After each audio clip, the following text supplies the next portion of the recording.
ನನ್ನಿಂದಲೇ ಅಪ್ಪಣೆಯನ್ನು ಪಡೆದು ನೀವು ಹೋದದ್ದು ಮೃಗಬೇಟೆಯತ್ತ. ಮೃಗಬೇಟೆಯನ್ನು ಮುಗಿಸಿ ಬಂದಿದ್ದೀಯ. ನಿನ್ನ ಮಗವನ್ನು ನೋಡ್ತಾ ಇದ್ರೆ ಯಾಕೋ ಬಾಡಿ ಬಸವಳಿದು ಹೋಗಿದೆಯಲ್ಲ ಕಂದ. ಏನಾಯ್ತು ಮಗನೇ?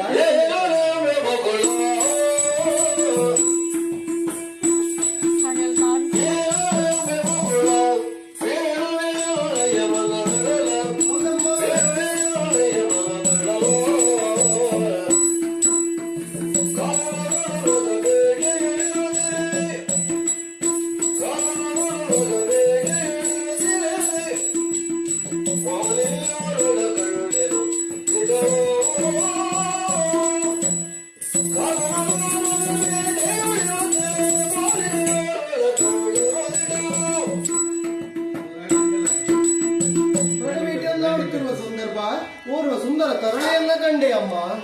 ಆಕೆಯ ಹೆಸರು ಪದ್ಮಾವತಿ ಎನ್ನುವ ಹಾಗೆ. ಆಕೆಯನ್ನೇ ಮದುವೆ ಆಗಬೇಕೆಂದು ಈ ಶ್ರೀನಿವಾಸ ಮನ ಮಾಡಿದ್ದಾನೆ. ಈ ಶ್ರೀನಿವಾಸನಿಗೆ ಒಂದು ಕಲ್ಯಾಣವಾಗಬಹುದಾ? ಅತಿ ಶೀಘ್ರದಲ್ಲಿ ಶ್ರೀನಿವಾಸ ಕಲ್ಯಾಣವನ್ನು ನೆರವೇರಿಸ್ತೇನೆ.